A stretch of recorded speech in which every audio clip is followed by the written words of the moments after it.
मैं शैलेश, आपके अपने यूट्यूब चैनल मार्गदर्शन सुधार पे स्वागत है। और हम लोग रेशियो के 4 पार्ट को देख चुके हैं। ये हमारा 5वां पार्ट है और इस 5वें पार्ट में मिसलेनियस क्वेश्चन को देखेंगे। जैसे देखेंगे, क्वेश्चन आपको स्क्रीन पर नजर आ रहा होगा।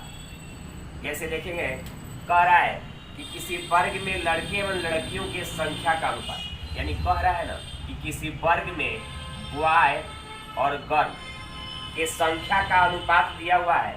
वो दिया हुआ है 3:5। फिर कह रहा है कि जब 32 लड़कियां बाहर हो जाती है तो अनुपात 5:3 हो जाता है। यानी कह रहा है कि जब इसमें से 32 लड़की चली जाती है तो ये अनुपात 5:3 हो जाता है। यानी कहने का मतलब है कि पहले ये अनुपात है 3:5 था, बाद में ये अनुपात हो गया कितना, 5:3। ये अनुपात तब हुआ जब इसमें से 32 लड़कियां क्या हो गई, बाहर हो गई।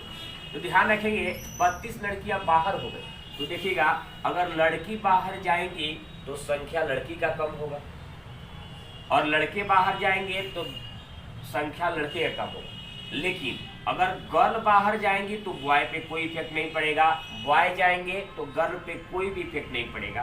तो ध्यान रहे, अगर गर्ल बाहर जा रही है तो गर्ल का अनुपात जो है बढ़ेगा या घटेगा, लेकिन बॉय पे कोई भी इफेक्ट नहीं पड़ेगा। यानी बॉय हमेशा जो पहले थे आज भी क्या होंगे, उतना होंगे, उतने ही होंगे।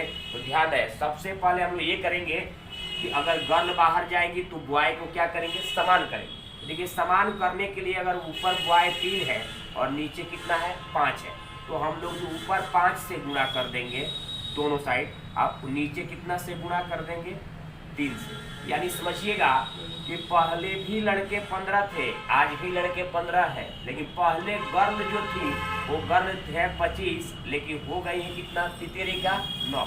यानी हम देख रहे हैं कि पहले 25 गर्ल थी, अब हो गई है कितना, 9। तो अनुपात में कितनी गर्ल बाहर गई है, 16।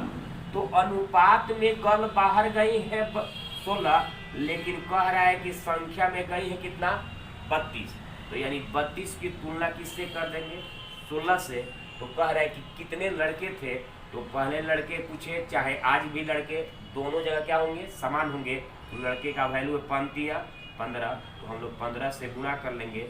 16 दूनी का 32, 15 दूनी का 30। तो इस क्वेश्चन का आंसर हमारा होगा कितना जी, 30। चलिएगा अगले प्रश्न की तरफ बढ़ते हैं। तो अगले प्रश्न, तो चलिए हम लोग दूसरे क्वेश्चन की तरफ देख रहे हैं। दूसरा क्वेश्चन भी आपको नजर आ रहा होगा स्क्रीन पे। जैसे देखेंगे, दूसरा क्वेश्चन क्या कह रहा है।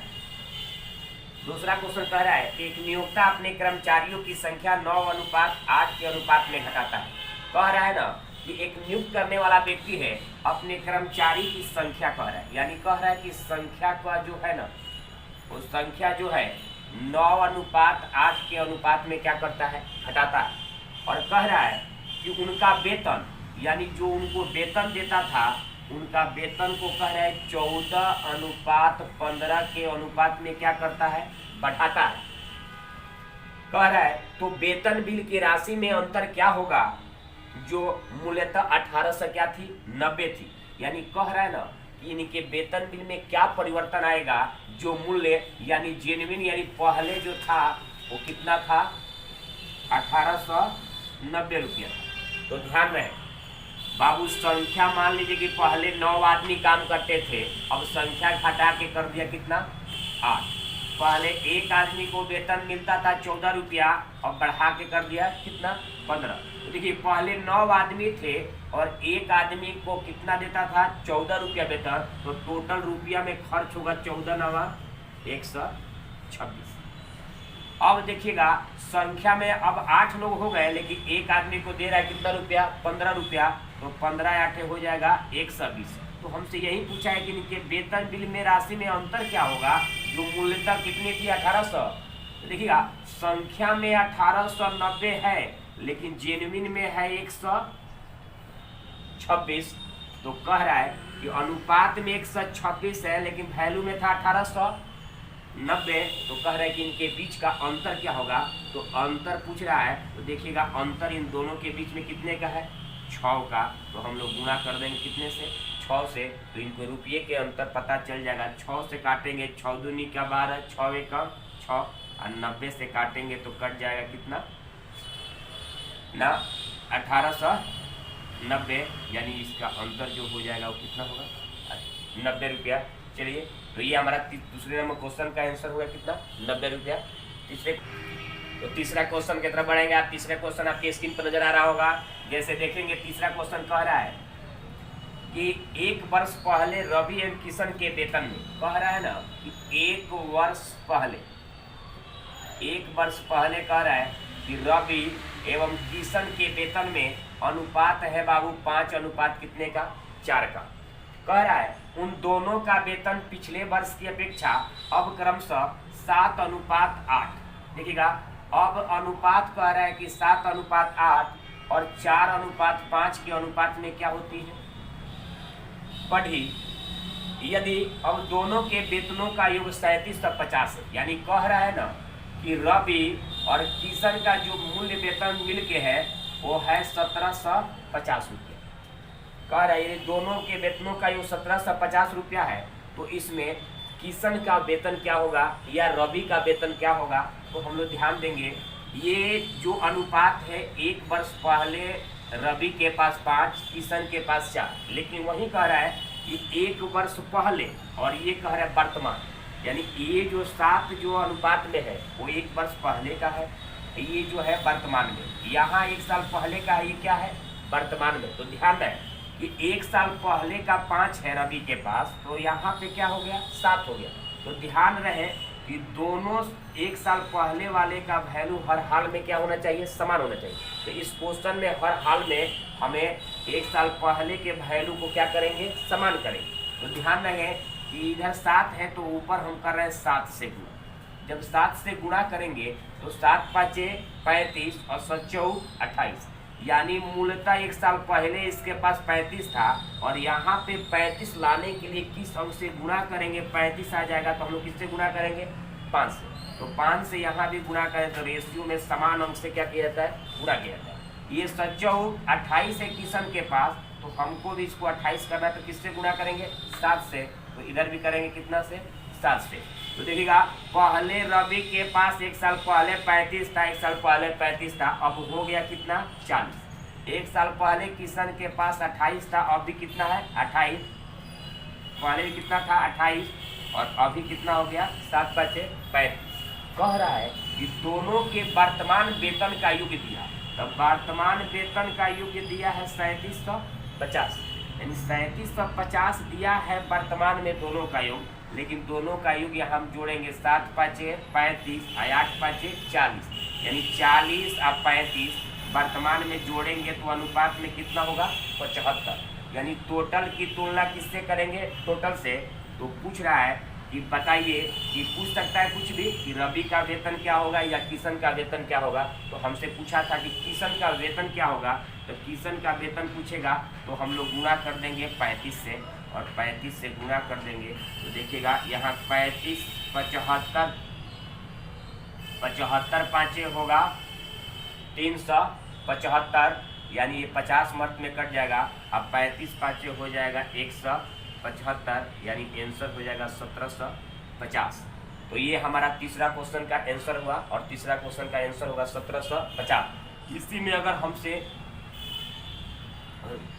पूछ लेगा रवि का वेतन क्या होगा, तो हम लोग वर्तमान में गुणा कर दें किससे 40 से, 5 के 20, यानी इनका वेतन कितना हो जाएगा 2000, यानी इसका वेतन हो जाएगा 2000। तो इसमें कुछ भी आपसे क्या कर सकता है पूछ सकता है। चलिए अगले क्वेश्चन की तरफ बढ़ते हैं। तो तीसरा क्वेश्चन हम लोग देखेंगे और तीसरा क्वेश्चन देखिएगा आपकी स्क्रीन पर नजर आ रहा होगा। तो सबसे पहले देखेंगे, कह रहा है कि पूरे विश्व में भूमि और जल का अनुपात। कह रहा है कि पूरे विश्व में, कह रहा है कि पृथ्वी यानी भूमि और कह रहा है कि जल का जो अनुपात है वो अनुपात है 1:2। कह रहा है कि भूमि पर विश्व में भूमि और जल का अनुपात है 1:2, और कह रहा है कि उत्तरी गोलार्ध यानी यह पृथ्वी पर कह रहा है कि ये अनुपात है 1:2, और उत्तरी गोलार्ध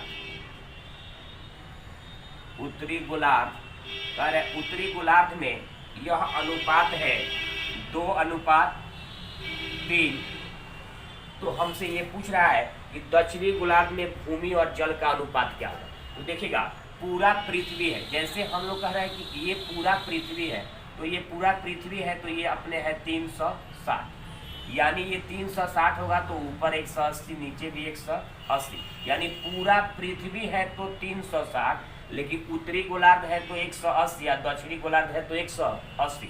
तो हम एक बार देखते हैं कि पृथ्वी पर भूमि का अनुपात क्या होगा। जैसे देखिएगा टोटल पृथ्वी है 360 और उत्तरी गोलार्ध जो होगा वो है 180, तो हम लोग इसका अनुपात हो जाएगा 2:3। तो हम लोग ध्यान रखेंगे कि इसका जो क्वेश्चन बनेगा इसको अनुपात में हम लोग करेंगे 2:1। जैसे देखेंगे पृथ्वी पर पूरा भूमि और जल को जोड़ेंगे तो भूमि जल का अनुपात आएगा 2:3। यहाँ जोड़ेंगे उत्तरी गोलार्ध पर तो 3:2:5। लेकिन ये क्वेश्चन के अनुसार से हमें उत्तरी और दक्षिणी गोलार्ध में है, तो पूरा पृथ्वी में से उत्तरी गोलार्ध घटेगा तब दक्षिणी गोलार्ध के बारे में हमको क्या करेगा पता चलेगा, यानी दक्षिणी गोलार्ध के बारे में पता चलेगा। जैसे देखिएगा दक्षिणी गोलार्ध, तो देखिएगा ये अनुपात में देना है 2:1 के रूप में, इसको क्या करना है बांटना है। यहाँ भूमि जल दिखा रहा है 3 है, यहाँ भूमि जल दिखा रहा है कितना 5। तो सबसे पहले ये हम बराबर करें। बराबर करने के लिए अगर नीचे 5 है तो ऊपर 5 से गुणा, ऊपर 3 है तो नीचे 3 से, यानी दोनों पहले बराबर किए। लेकिन हमको पृथ्वी और उत्तरी गोलार्ध का अनुपात जो चाहिए वो चाहिए 2:1। तो 2:1 करने के लिए ऊपर 2 से और नीचे कितना से 1 से। तो हम लोग ऊपर टोटल गुणा किए 10 से, नीचे गुणा किए कितना से 3 से, तो हम लोग आगे भी गुणा करेंगे 10 से। ठीक है, 3 एकम 3, तो इधर भी गुणा करेंगे 3 और 3 दूनी का 6। तो यानी ध्यान रखेंगे पहले पूरा पृथ्वी है 10 और उसमें उत्तरी गोलार्ध है 3 दूनी का 6, तो 10 में से 6 को घटाएंगे यानी क्या होगा 4। यानी जल पूरा पृथ्वी पर है 10 दूनी का 20 और उत्तरी गोलार्ध में है तितरी का 9, तो कह रहे दक्षिणी गोलार्ध में कितना होगा 11। यानी आंसर जो होगा वो 4:11 होगा। तो हमारा आंसर होगा 4:11।